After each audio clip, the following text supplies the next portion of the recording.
Topic है soil fertility and productivity. सबसे पहले तो सॉइल प्रोडक्टिविटी क्या होती है, ठीक है। Soil productivity means the crop producing capacity of A soil, जिसको आप लोग ये सॉइल की कैपेसिटी होती है जिसको आप लोग मेजर कर सकते हो इन फॉर्म ऑफ यील्ड, कि किसी भी क्रॉप की कितनी यील्ड आ रही है, चाहे वो इकोनॉमिकल यील्ड हो चाहे वो स्ट्रॉ यील्ड हो, एक्स्ट्रा यील्ड हो। ओके, इकोनॉमिकल यील्ड और स्ट्रॉ यील्ड में क्या डिफरेंस होता है? जो हमारी इकोनॉमिकल यील्ड है, जैसे व्हीट क्रॉप है ना, गेहूं की क्रॉप है अगर, तो उसकी इकोनॉमिकल क्रॉप यील्ड होगी जो हमारे ग्रेन्स हैं, जो बीज है ना, ग्रेन्स होते हैं, उसको हम इकोनॉमिकल यील्ड बोलते हैं, जिसको कि हम सेल कर सकते हैं, जो सेलिंग के लिए होती है। और जो एक्स्ट्रा पोर्शन है, बाकी का पोर्शन, उसको हम बायोमास बोलते हैं या स्ट्रॉ यील्ड बोलते हैं, ठीक है। कई क्रॉप्स में वो भी यूजफुल होती है, कई क्रॉप्स में उनका यूज जो है वो नहीं होता, ठीक है। जैसे व्हीट क्रॉप में उसको हे मेकिंग के लिए यूज कर सकते हैं, लेकिन अभी तक जो राइस क्रॉप की जो रेजिड्यू होता है राइस में, ठीक है, उसका जो इतना यूज है वो नहीं किया जाता, इसलिए उसको बर्न कर देते हैं। तो ये है डिफरेंस इकोनॉमिकल यील्ड और बायोमास में, इकोनॉमिकल यील्ड और स्ट्रॉ यील्ड में, ठीक है। नेक्स्ट जो है सॉइल फर्टिलिटी। सॉइल फर्टिलिटी क्या होती है? सॉइल फर्टिलिटी जो होती है वो है एक सॉइल प्रोडक्टिविटी, एक ब्रॉड टर्म है जिसके अंडर हमारे पास एक फैक्टर जो है वो है सॉइल फर्टिलिटी का, ठीक है।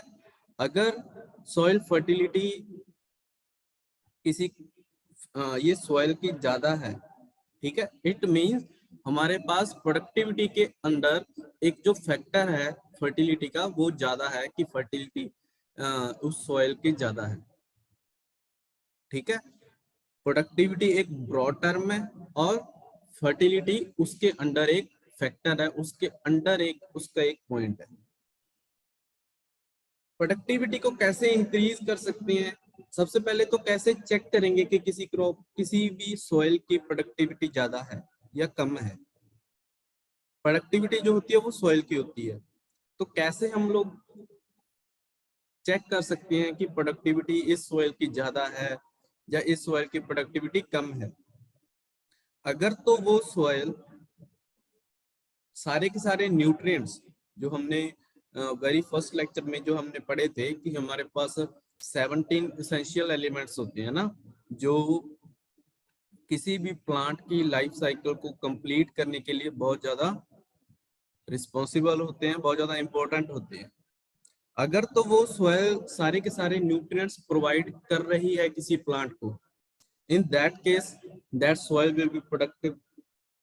उस केस में वो सॉइल जो है वो प्रोडक्टिव होगी, उसकी प्रोडक्टिविटी ज्यादा होगी।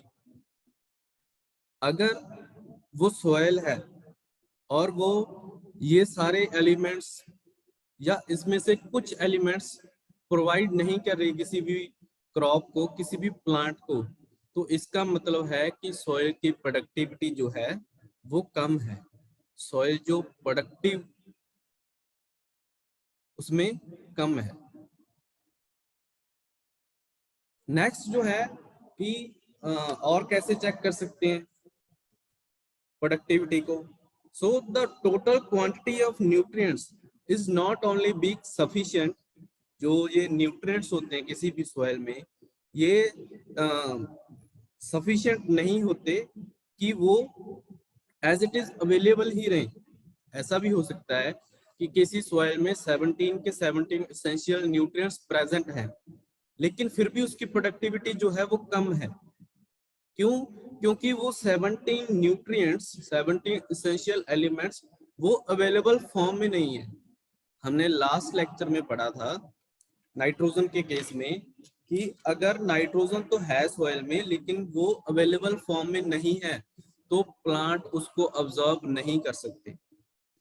ठीक है, कौन कौन सी अवेलेबल फॉर्म्स जो थी उसकी अवेलेबल फॉर्म्स कई प्लांट्स जो है उसको नाइट्रेट फॉर्म में लेते हैं NO3 में, कई प्लांट्स जो है वो उसको अमाइड फॉर्म में लेते हैं। ठीक है, कई प्लांट्स जो है उसको अमोनिकल फॉर्म में लेते हैं।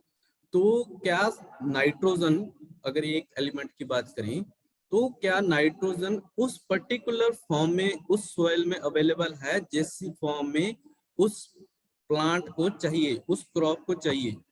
ठीक है, अगर तो वो उसी फॉर्म में अवेलेबल है तो उसकी प्रोडक्टिविटी ज्यादा होगी। लेकिन अगर वो किसी और फॉर्म में अवेलेबल है, जैसे नाइट्रेट फॉर्म में किसी प्लांट को चाहिए और वो अमोनिकल फॉर्म में अवेलेबल है, तो इसका मतलब उसकी प्रोडक्टिविटी उस क्रॉप के लिए बेटर नहीं है। ठीक है, किसी और क्रॉप के लिए बेटर हो सकती है, किसी और क्रॉप के लिए अच्छी हो सकती है, लेकिन उस सॉइल के लिए, उस प्लांट के लिए, उस पर्टिकुलर क्रॉप के लिए उसकी प्रोडक्टिविटी जो है वो कम है। ठीक है, तो न्यूट्रिएंट्स अवेलेबल होने चाहिए और अवेलेबल फॉर्म में भी होने चाहिए। ठीक है, इससे जो है हम उसकी प्रोडक्टिविटी को कैलकुलेट कर सकते हैं। ठीक है, नेक्स्ट जो है सॉइल फर्टिलिटी। फर्टिलिटी सॉइल की क्या होती है? ये होती है capacity of soil to give the correct amount of plants nutrients to the plant. जो सॉइल फर्टिलिटी होती है ना, अगर तो न्यूट्रिएंट्स ज्यादा अमाउंट में किसी प्लांट को दे देते हैं तो वो क्या हो जाता है, वो प्लांट टॉक्सिसिटी के कारण डैमेज हो सकता है अगर ज्यादा अमाउंट में न्यूट्रिएंट चला जाए। ठीक है, अगर आपने एक्सपेरिमेंट परफॉर्म करके देखना है कहीं पे, तो नाइट्रोजन है ना, यूरिया, आप किसी प्लांट में 2 प्लांट सेलेक्ट कर लो, फील्ड में या घर पे या कहीं भी, एक में आप लोग अगर ज्यादा यूरिया दे दो और दूसरे में जितनी रिकमेंडेड है उतनी, तो आप देखोगे कि ज्यादा यूरिया जिस प्लांट में आप दे रहे हो, after some time it will start burning, वो खत्म हो जाता है टॉक्सिसिटी के कारण। ठीक है, क्योंकि किसी भी प्लांट को जो न्यूट्रिएंट्स की अमाउंट है वो कितनी चाहिए, वो ऑप्टिमम अमाउंट ही चाहिए। उससे ज्यादा अगर हम प्रोवाइड करेंगे तो वो उसमें टॉक्सिसिटी हो जाती है और टॉक्सिसिटी के कारण जो प्लांट है वो डैमेज हो जाता है, डाई हो जाता है। ठीक है, तो इसको फर्टिलिटी बोलते हैं कि कितना जो न्यूट्रिएंट्स हैं कोई भी सॉइल वो प्रोवाइड कर रही है प्लांट को। ठीक है, उस पर्टिकुलर प्लांट को। ठीक है, नेक्स्ट जो है कि डिफरेंस क्या है इसमें सॉइल फर्टिलिटी और प्रोडक्टिविटी में। ठीक है, so soil fertility and soil productivity are 2 different terms. ये 2 डिफरेंट टर्म्स हैं। ठीक है, potential of soil to produce a definite yield of crop using some management system is called productivity। क्या होता है प्रोडक्टिविटी के अंदर, जो किसी भी सॉइल का पोटेंशियल है, उसकी कैपेसिटी है कि वो कितना ज्यादा 1 यूनिट एरिया से कितना ज्यादा वो प्रोड्यूस कर रही है यील्ड को, उसको हम बोलते हैं प्रोडक्टिविटी। फर्टिलिटी क्या होती है कि सॉइल की कितनी कैपेसिटी है उसको नाइट्रोजन, उसको न्यूट्रिएंट्स प्रोवाइड करने की, उसको बोलेंगे हम fertility. Okay, so this is the difference between soil fertility and soil productivity. Soil productivity जो है वो है ब्रॉड टर्म है और सॉइल प्रोडक्टिविटी उसका एक पार्ट है। हमारे पास सॉइल प्रोडक्टिविटी के अंडर डिफरेंट पार्ट्स होते हैं। ठीक है, डिफरेंट फैक्टर्स होते हैं, उसके अंडर सॉइल फर्टिलिटी एक एक पार्ट है, उसका एक फैक्टर है जिस पे प्रोडक्टिविटी डिपेंड करती है। ठीक है, फर्टिलिटी जो है वो प्रोडक्टिविटी पे डिपेंड नहीं करती, लेकिन प्रोडक्टिविटी जो है वो फर्टिलिटी पे डिपेंड करती है। ओके, तो जो इसकी प्रोडक्टिविटी होती है सॉइल की, वो 2 टाइप्स की होती है। We can divide the soil based upon productivity into 2 parts. First, natural और inherent fertility. Natural as the name indicate, जैसा कि नेम से भी पता चल रहा है नेचुरल, कि कोई भी सॉइल हमने उसमें एक्सटर्नली कुछ ऐड नहीं किया, एक्सटर्नली कोई फर्टिलाइजर नहीं ऐड किया, नेचुरली उसकी जो प्रोडक्टिविटी है, नेचुरली जो उसकी फर्टिलिटी है वो ज्यादा है। नेचुरली अगर कोई सॉइल किसी प्लांट को सारे के सारे न्यूट्रिएंट्स अवेलेबल फॉर्म में दे रही है, प्रोवाइड कर रही है, तो उस सॉइल को हम बोलेंगे नेचुरल और इनहेरेंट फर्टिलिटी उस केस में। ठीक है। इसका सेकंड टाइप जो है एक्वायर्ड फर्टिलिटी। एक्वायर्ड क्या होता है कि कोई चीज एक्वायर की जाती है, एक्वायर मतलब किसी में हम ह्यूमन बीइंग्स के हमारे एफर्ट्स हैं किसी चीज को बनाने में, तो उस चीज को बोलेंगे एक्वायर्ड। ठीक है। तो यहाँ पे सॉइल को बोलेंगे एक्वायर्ड सॉइल, ऐसी सॉइल जिसमें हमने कुछ ऐड किया है। ठीक है। हमने अगर एसिडिक है तो जिप्सम ऐड किया है, अगर बेसिक है तो कोई और एसिडिक नेचर का सब्सटेंस ऐड किया है, मतलब हमने कुछ ना कुछ उसमें ऐड किया है ताकि उसकी जो फर्टिलिटी है वो मेंटेन करी जा सके, फर्टिलिटी को इंक्रीज किया जा सके। ठीक है। तो इसलिए इसको बोलते हैं एक्वायर्ड फर्टिलिटी, जिसमें हमारे सम कुछ एफर्ट्स हैं उस सॉइल की प्रोडक्टिविटी को, फर्टिलिटी को इंक्रीज करने में। ठीक है। तो ये it is divided into two parts, natural and acquired fertility.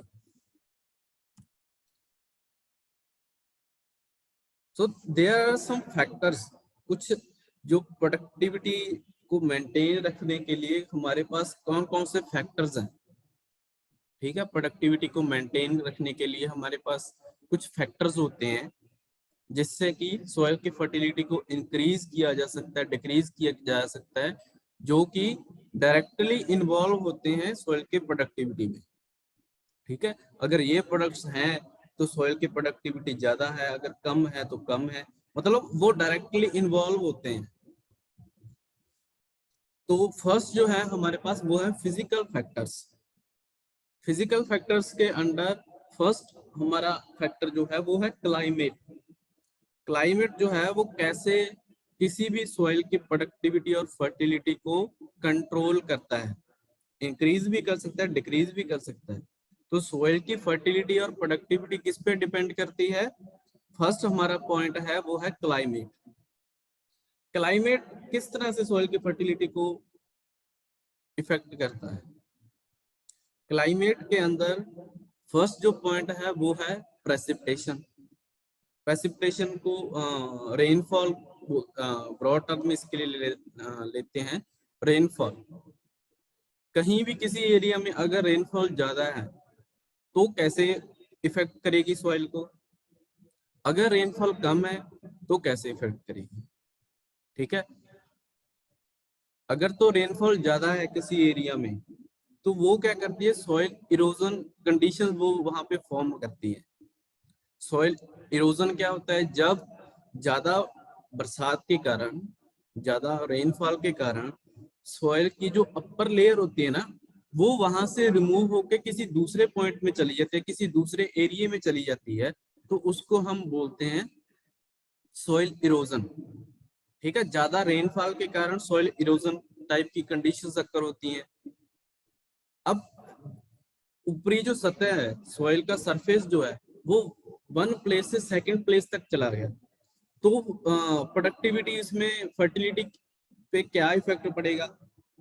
जो न्यूट्रिएंट्स होते हैं ना, जो हमारे पास एसेंशियल न्यूट्रिएंट्स है, नाइट्रोजन है, फास्फोरस है, पोटेशियम, कैल्शियम, मैग्नीशियम, सल्फर, ये सारे जो न्यूट्रिएंट्स होते हैं ये अपर लेयर में होते हैं, इस ऊपरी सतह में ज्यादातर मौजूद होते हैं। ये जैसे सॉइल की ऊपरी सतह एक जगह से दूसरी जगह पे चली जाती है, मतलब खाली ऊपरला सरफेस ही वहां से डिटैच नहीं हुआ, उसके साथ साथ हमारे जो सारे न्यूट्रिएंट्स है वो भी उसके साथ साथ उस जगह से किसी और जगह पे चले गए।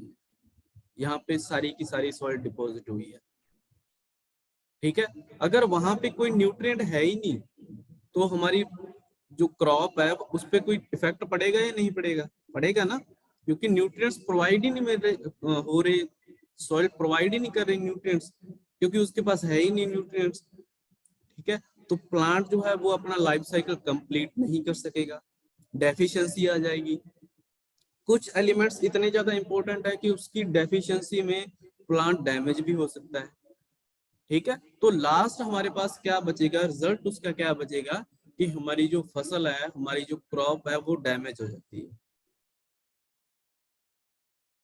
ठीक है, तो दिस इज हाउ रेनफॉल जो है, अगर ज्यादा रेनफॉल है तो वो कैसे इफेक्ट करती है हमारी सॉइल की प्रोडक्टिविटी को।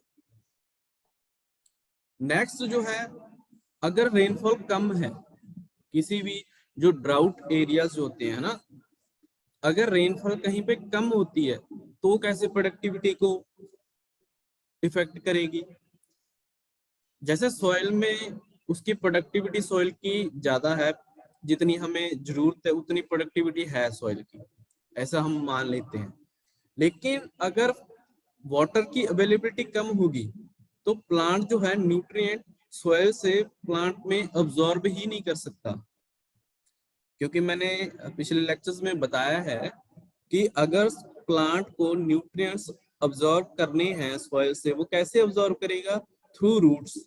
ठीक है, थ्रू रूट्स के, जड़ों के तरीके से, जड़ों की हेल्प से वो रूट्स की हेल्प से सॉइल से अब्सॉर्ब करेगा। किस मीडियम से? वो क्या करता है कि वाटर को अब्सॉर्ब करता है, वाटर को एनवायरनमेंट में छोड़ देता है, और वाटर में जो न्यूट्रिएंट्स डिसॉल्व होते हैं ना वो प्लांट में रह जाते हैं।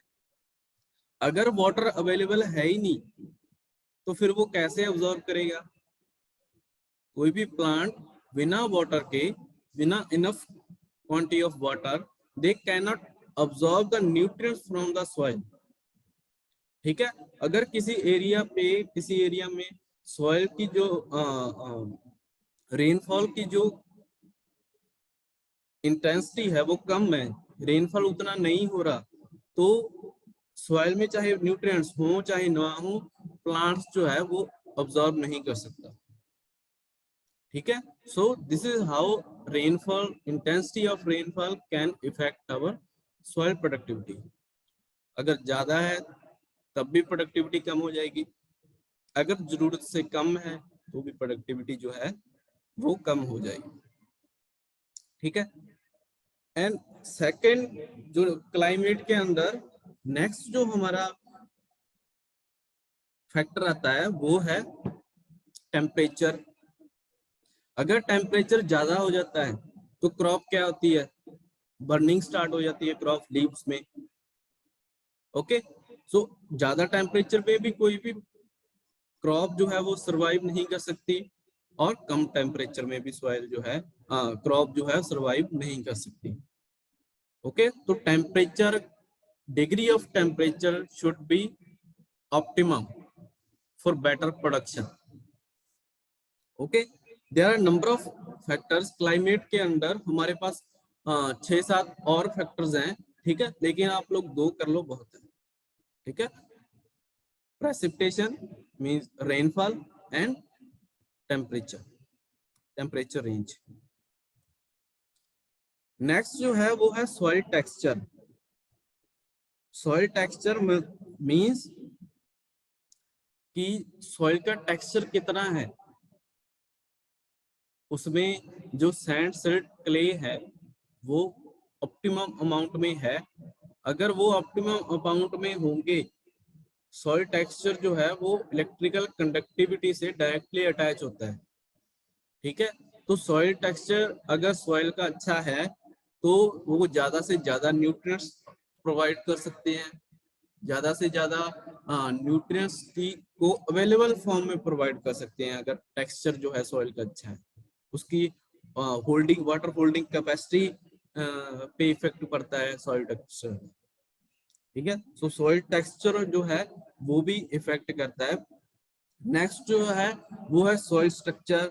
सॉइल स्ट्रक्चर से भी, ये भी एक फिजिकल फैक्टर है जिससे कि हमारी सॉइल की प्रोडक्टिविटी जो है वो इफेक्ट करती है। ठीक है, अगर सॉइल का स्ट्रक्चर जो है, अरेंजमेंट जो है इसमें पार्टिकल्स का वो ऊपर नीचे है, प्रोपोर्शन जो है पार्टिकल्स का वो ऊपर नीचे है तो कम ज्यादा है, या तो इससे जो है हमारी सॉइल की प्रोडक्टिविटी को नुकसान पहुंचता है। It will effect the productivity of soil. Next is water retention capacity. Okay, कि उसको वाटर रिटेंशन कैपेसिटी कितनी है उसकी, मतलब कितना वो वाटर जो है सॉइल किसी भी प्लांट को प्रोवाइड कर सकती है। वाटर रिटेंशन कैपेसिटी के बिहाफ पे we can tell that how much water any soil can provide to any plant. तो उसकी वाटर रिटेंशन कैपेसिटी भी अच्छी होनी चाहिए। Fifth point is electrical conductivity.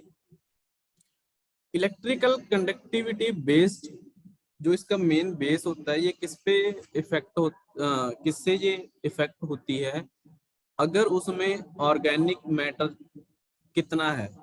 Organic matter की प्रेजेंस से we can easily show that how much electrical conductivity.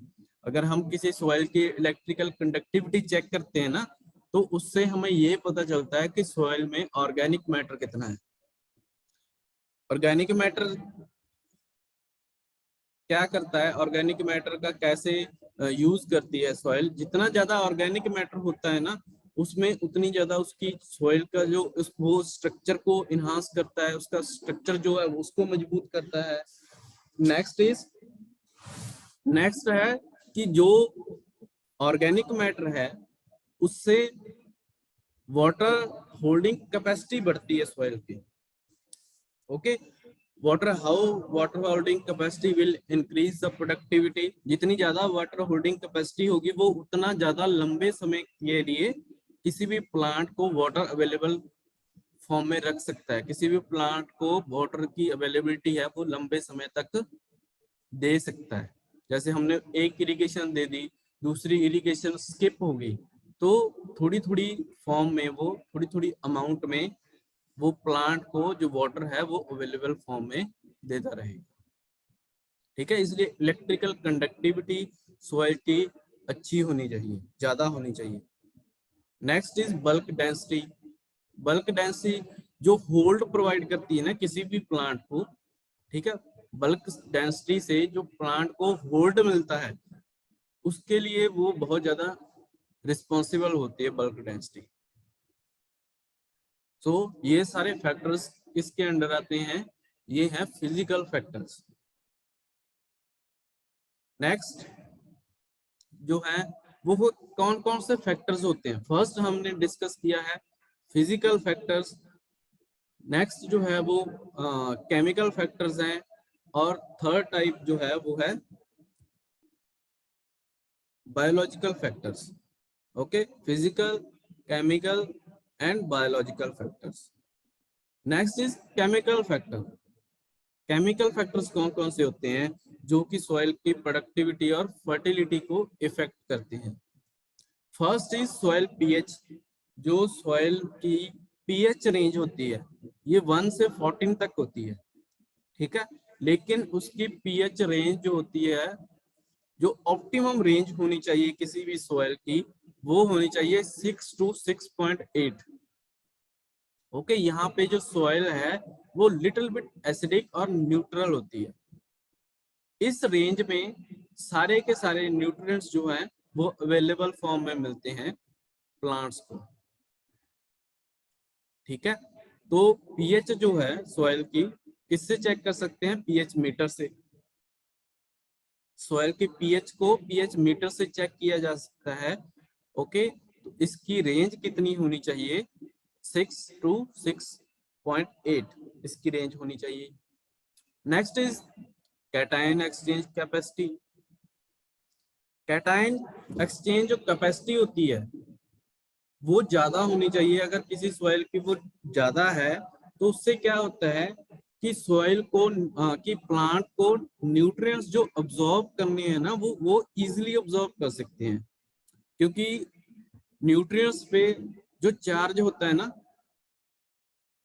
Okay, वो दो तरह के चार्ज होते हैं, वो पॉजिटिव चार्ज होता है और नेगेटिव चार्ज होता है।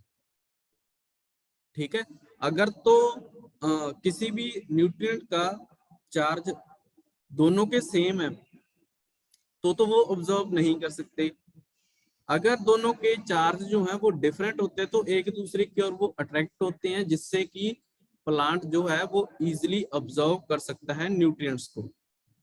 ओके, तो सॉइल की जो कैटायन एक्सचेंज कैपेसिटी जितनी ज्यादा होती है उतना ज्यादा वो न्यूट्रिएंट्स को ऑब्जर्व कर सकते हैं, उतना ज्यादा वो प्रोवाइड कर सकते हैं न्यूट्रिएंट्स को किसी भी क्रॉप में, किसी भी प्लांट में। Next is macronutrients. मैक्रोन्यूट्रिएंट्स कौन कौन से होते हैं? फर्स्ट जो हमने लेक्चर में डिस्कस किया था, मैक्रोन्यूट्रिएंट्स जो कि ज्यादा अमाउंट में चाहिए। ज्यादा अमाउंट में कौन कौन से चाहिए? एनपीके, नाइट्रोजन, फास्फोरस और पोटेशियम चाहिए था। कैल्शियम, मैग्नीशियम और सल्फर, इनको हम किस में कंसीडर करते हैं? इनको हम मैक्रोन्यूट्रिएंट्स में कंसीडर करते हैं, जो कि ज्यादा अमाउंट में चाहिए। ठीक है, तो मैक्रोन्यूट्रिएंट्स की अवेलेबिलिटी प्लांट सॉइल में होनी चाहिए। Next is micronutrients. So micronutrients, there are 8 number of micronutrients. They should available to the form in available form in the soil for any plant. They should be available. Next जो है वो है biological factors, कि कौन कौन से biological factors हैं जिससे कि हमारी सॉइल की प्रोडक्टिविटी और सॉइल की फर्टिलिटी इफेक्ट होती है। First is organic matter. जैसा कि लास्ट स्लाइड में हमने डिस्कस किया है कि ऑर्गेनिक मैटर जो है वो बहुत ज्यादा इंपॉर्टेंट होता है सॉइल में। ओके, क्या क्या इसकी इंपॉर्टेंस क्या होती है?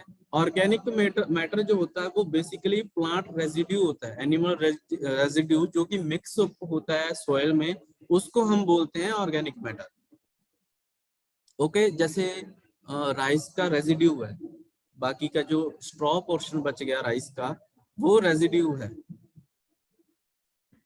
तो उसको हम क्या बोलेंगे? अगर वो सॉइल के साथ हम मिक्स किया है हमने उसको, तो उसको हम बोलेंगे कि it is called as organic matter. Organic matter अब कैसे हेल्पफुल होता है सॉइल में? ऑर्गेनिक मैटर, अगर माइक्रो ऑर्गेनिज्म जो होते हैं सॉइल में वो एक्टिव होते हैं, ज्यादा एक्टिव हैं, ओके, जितनी जरूरत है उतने एक्टिव हैं, तो वो क्या करते हैं? इसको डीकम्पोज कर देते हैं ऑर्गेनिक मैटर को। डीकम्पोज मीन्स इसको ब्रेक डाउन कर देते हैं छोटे छोटे पोर्शन में, न्यूट्रिएंट्स में, क्योंकि आफ्टर ऑल जो ऑर्गेनिक मैटर है वो किससे मिलकर बना होता है? न्यूट्रिएंट से मिलकर बना होता है। तो वो दोबारा उसको सिंपल फॉर्म में तोड़ देते हैं, न्यूट्रिएंट्स में कन्वर्ट कर देते हैं, तो उसको हम बोलते हैं माइक्रोबियल प्रोसेस। तो माइक्रोब जो होते हैं, माइक्रोब जो होते हैं, माइक्रो ऑर्गेनिज्म, तो उसको डिवाइड, उसको ब्रेक डाउन कर देते हैं न्यूट्रिएंट्स में। सो इसलिए जो ऑर्गेनिक मैटर है वो बहुत ज्यादा इंपॉर्टेंट है, क्योंकि ये सोर्स ऑफ न्यूट्रिएंट्स है सॉइल में। ओके, माइक्रो ऑर्गेनिज्म जो है वो इंक्रीज करते हैं, इनरिच करते हैं सॉइल को ऑर्गेनिक मैटर से न्यूट्रिएंट्स प्रोवाइड करने के लिए। नेक्स्ट जो इसके अंडर है बायोलॉजिकल फैक्टर्स में, हमारे पास नेक्स्ट जो है माइक्रो ऑर्गेनिज्म। जैसे अभी डिस्कस किया कि माइक्रो ऑर्गेनिज्म कैसे हेल्पफुल होते हैं, कैसे ये प्रोडक्टिविटी को इनहांस करने की कैपेबिलिटी कैसे रखते हैं। जो माइक्रो ऑर्गेनिज्म होते हैं ना, छोटे छोटे ऑर्गेनिजम्स होते हैं, ये सॉइल के अंदर प्रेजेंट होते हैं। ये क्या करते हैं कि कोई भी जो हमारे पास ऑर्गेनिक मैटर है उसको ब्रेक डाउन कर देते हैं न्यूट्रिएंट्स में, नाइट्रोजन में कर दिया, फास्फोरस, पोटेशियम, जो हमारे 17 एसेंशियल एलिमेंट्स हैं उसमें से major of the nutrients we have been soil is founding from the organic matter because of micro organisms.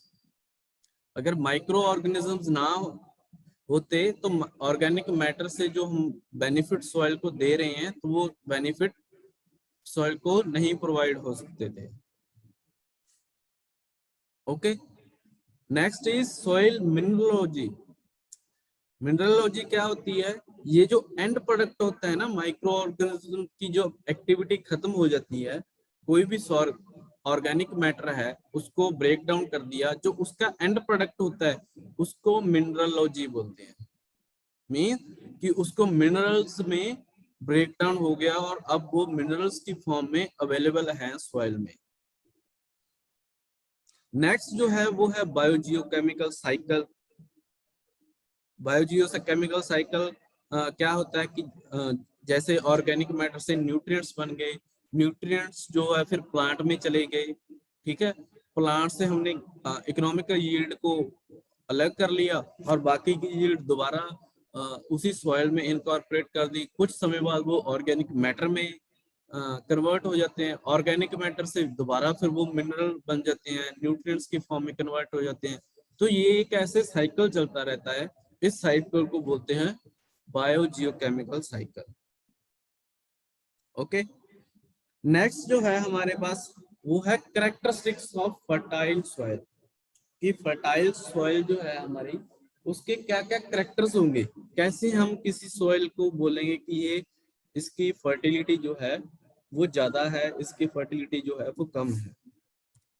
तो first point under this that contain all basic nutrients, कि अगर soil में सारे बेसिक न्यूट्रिएंट्स हैं, 17 essential nutrients हैं, तो हम उसको क्या बोलेंगे कि ये जो सॉइल है वो है उसकी फर्टिलिटी ज्यादा है। ओके, नेक्स्ट जो है उसकी पीएच रेंज, पीएच रेंज उसकी ऑप्टिमम होनी चाहिए, 6 to 6.8 होनी चाहिए, ताकि सारे के सारे न्यूट्रिएंट्स जो है उसको अवेलेबल फॉर्म में मिल सकें। नेक्स्ट जो है has a large amount of top soil, जो उसके टॉप सॉइल होती है ना उसमें ज्यादा न्यूट्रिएंट्स होते हैं, तो उसकी अमाउंट भी ज्यादा होनी चाहिए। Okay, has a diversity of microbes, उसमें जो माइक्रो ऑर्गेनिजम्स हैं वो भी होने चाहिए, ताकि हम जो हैं ऑर्गेनिक मैटर से उस प्रोसेस से कंटिन्यूसली न्यूट्रिएंट्स सॉइल में देते रहें, सॉइल में न्यूट्रिएंट्स की कमी ना हो। नेक्स्ट इसके अंदर जो है हमारे पास वो है as organic matter which maintains the soil structure. जैसा कि मैंने पहले बताया कि ऑर्गेनिक मैटर जो है वो सॉइल स्ट्रक्चर के लिए बहुत ज्यादा इम्पोर्टेंट है, तो उसमें ऑर्गेनिक मैटर की कमी नहीं होनी चाहिए। जितना ऑर्गेनिक मैटर उसको चाहिए उतना ज्यादा ऑर्गेनिक मैटर जो है वो उसको अवेलेबल फॉर्म में होना चाहिए सॉइल में। नेक्स्ट जो है capacity to retain more moisture, मतलब जो उसकी वाटर होल्डिंग कैपेसिटी है ना, वो सॉइल की जितनी ज्यादा होगी उससे उतनी ज्यादा उसकी प्रोडक्टिविटी पे इफेक्ट पड़ता है। तो उसकी water holding capacity, moisture retention capacity वो जो है वो ज्यादा होनी चाहिए। Next has a depth that permits plant to grow their roots deep for nutrition. उसकी जो डेप्थ होनी चाहिए ना, वो कहीं पे हार्ड पैन नहीं होना चाहिए। हार्ड पैन मतलब कि सॉइल को अगर आप लोगों ने देखा है कोई एक्सपेरिमेंट वगैरह करके, जब तो जैसे हम सॉइल को खोदना स्टार्ट करते हैं ना, तो थोड़ी सी डेप्थ के बाद क्या होता है कि एकदम से हार्ड सॉइल आ जाती है। ठीक है, कोई भी हम इंस्ट्रूमेंट यूज कर रहे हैं उसको खोदने के लिए, तो उससे अभी वो जो पॉसिबल नहीं है कि उस हार्ड पैन को हम ब्रेक कर सके। ओके, तो अगर तो हार्ड पैन सभी सॉइल में होता है, अगर हार्ड पैन ऊपर है तो वो क्या करेगा, वो सॉइल जो प्लांट की रूट्स है ना वो उसको परमिट नहीं करता कि वो उसके अंदर जाएं और वहां से न्यूट्रिएंट्स अब्सॉर्ब कर सके। ओके, तो वो हार्ड पैन है, वो अगर ऊपर है तो उस सॉइल में प्रोडक्टिविटी जो है वो डेफिनेटली इफेक्ट पड़ेगा प्रोडक्टिविटी। ओके, तो उसकी डेप्थ जो है सॉइल की वो ऑप्टिमम होनी चाहिए, जिससे कि प्लांट की जो रूट्स हैं वो नीचे तक जाकर वहां से जो न्यूट्रिएंट्स, कोई भी न्यूट्रिएंट्स उसको चाहिए तो वो इजिली अब्सॉर्ब कर सके। ओके, नेक्स्ट जो कैटायन एक्सचेंज कैपेसिटी है, कैटायन एक्सचेंज कैपेसिटी है सॉइल की, वो ज्यादा होनी चाहिए। ओके, सो ये सारे करेक्टर्स हैं किसी भी फर्टाइल सॉइल के। अगर ये सारे पॉइंट्स कोई सॉइल पे अप्लाई हो रहे हैं तो सॉइल के जो फर्टिलिटी है वो डेफिनेटली ज्यादा होगी।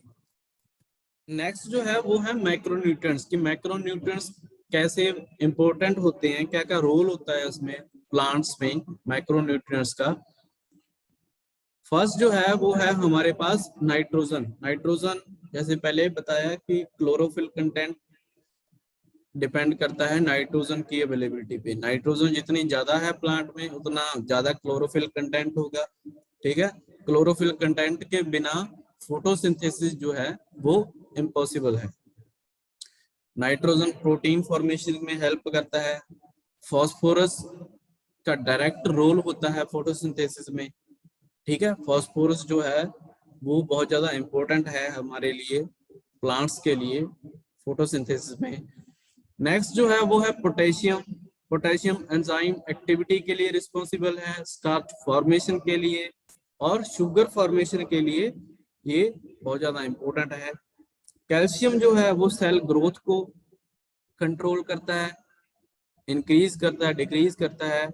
जो सेल वॉल होती है, ओके, किसी भी सेल के अराउंड चारों ओर एक वॉल होती है, वो वॉल कैल्शियम से मिलकर बनी होती है। मैग्नीशियम कैसे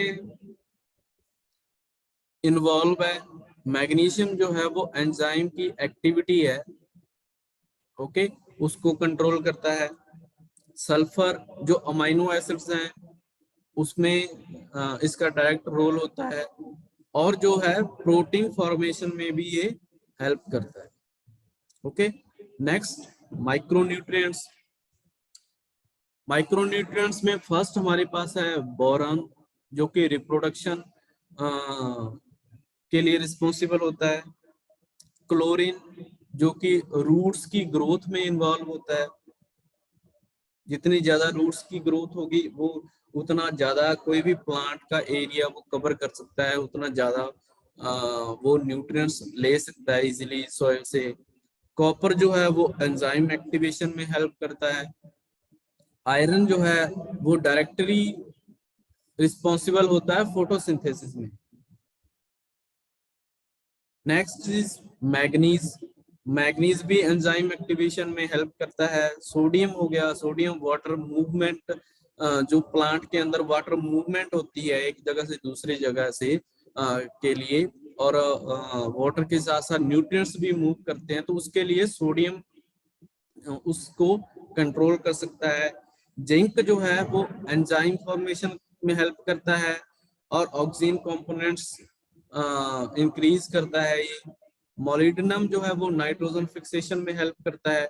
ओके, नाइट्रोजन जो है अगर मोलिब्डेनम की कमी है तो प्लांट का can't even absorb nitrogen. Okay, तो नाइट्रोजन अब्सॉर्प्शन के लिए मोलिब्डेनम की डेफिशिएंसी नहीं होनी चाहिए प्लांट में। निकल जो है वो भी नाइट्रोजन की अब्सॉर्प्शन के लिए इम्पोर्टेंट है। नेक्स्ट है कोबाल्ट। कोबाल्ट नाइट्रोजन फिक्सेशन जो होती है, एटमॉस्फेरिक नाइट्रोजन जो सॉइल के अंदर फिक्स होती है, तो उसमें ये कोबाल्ट रिस्पॉन्सिबल है। सिलिकॉन जो है वो सेल वॉल जो वॉल होती है ना सेल के चारों ओर, उसके लिए सिलिकॉन बहुत ज्यादा रिस्पॉन्सिबल माइक्रोन्यूट्रिएंट है।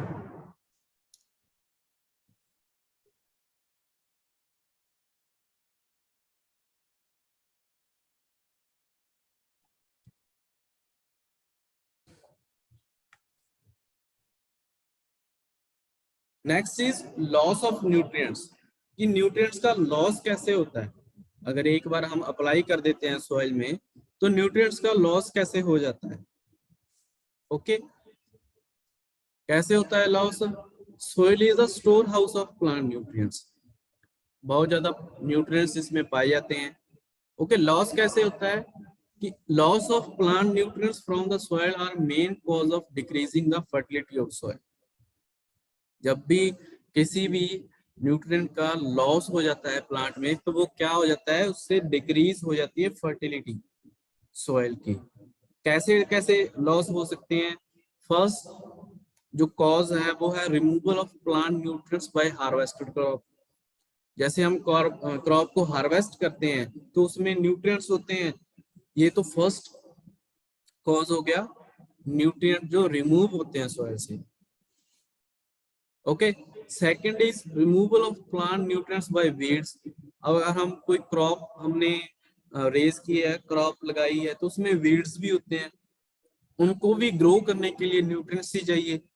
ओके, तो वीड्स जितने होते हैं उससे भी न्यूट्रिएंट्स का लॉस होता है।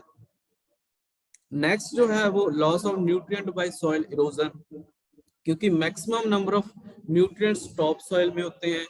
अगर हम सॉइल इरोजन को नहीं रोक सकते तो इससे भी न्यूट्रिएंट्स का लॉस होता है। Okay, next is loss of nutrients by leaching. ज्यादा वाटर के कारण जो न्यूट्रिएंट्स होते हैं वो वाटर के साथ साथ डीपर लेयर में चले जाते हैं। जैसे वाटर का इन्फिल्ट्रेशन होती है ना, तो वो डीपर लेयर में चले जाते हैं, ऊपर वाले पोर्शन से नीचे वाले में चले जाते हैं, जहां से कोई भी प्लांट उनको ऑब्जॉर्व नहीं कर सकता। जो शैलो रूट सिस्टम का प्लांट है ना, वो उनको ऑब्जॉर्व नहीं कर सकता, तो ये भी एक तरह का लॉस हो गया। ओके, लास्ट जो है वो loss of nutrients in gaseous form. जैसे हम स्प्रे करते हैं ना किसी भी न्यूट्रिएंट्स को, तो कुछ न्यूट्रिएंट्स लॉस हो जाते हैं इन्वायरमेंट में, तो उसको हम बोलते हैं loss of nutrients in gaseous form. So this was all about our soil productivity and soil fertility. I hope so that you got each and every point whatever I have been told you. Okay, तो I think time जो है वो हमारा अभी हो ही गया है। तो अगर कोई आपका डाउट है तो नेक्स्ट लेक्चर में कल को आप लोग पूछ सकते हो। स्टार्टिंग में आपको मैं 10 मिनट दे दूंगा, वहां से आप लोग जो है इसका कोई भी क्वेरी कर सकते हो। I will welcome to give you the answer. Okay everyone, thank you.